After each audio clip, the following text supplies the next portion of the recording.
When the great lyricists Adolph Green and Betty Comden referred to Mrs. Johnson's blonde boy Van in the 1949 movie musical On the Town, they were simply highlighting the extent of Van Johnson's popularity at the time.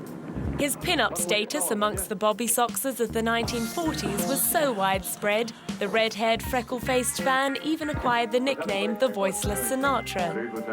And by 1945, he was one of the top 10 box office attractions, playing a succession of good-humoured, handsome boy-next-door types in films like Two Girls and a Sailor and Easy to Wed.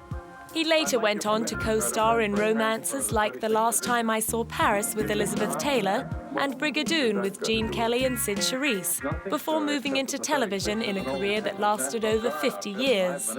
But off-screen it was a different story. Van's career and very life were threatened by a terrible car crash in 1942, which left him with heavy scarring and a metal plate in his forehead. His injuries kept him out of World War II and nearly cost him his role in one of his best films, A Guy Named Joe.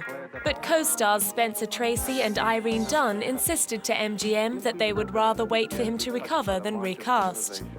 Van was forever grateful to them.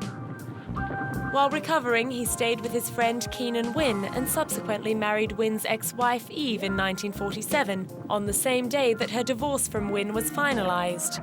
This caused a minor controversy, with people believing that Van had broken up his best friend's marriage.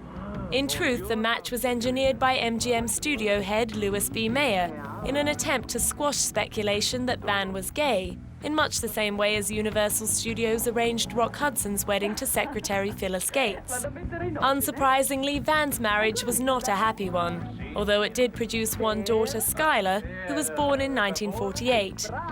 The couple divorced 20 years later. Today, now in his 90s, Van is living out a quiet retirement in New York. Eve died in 2004, and Skylar gave an interview to the Globe tabloid newspaper, claiming that her father had been cold and disinterested for most of her life, and is indeed homosexual.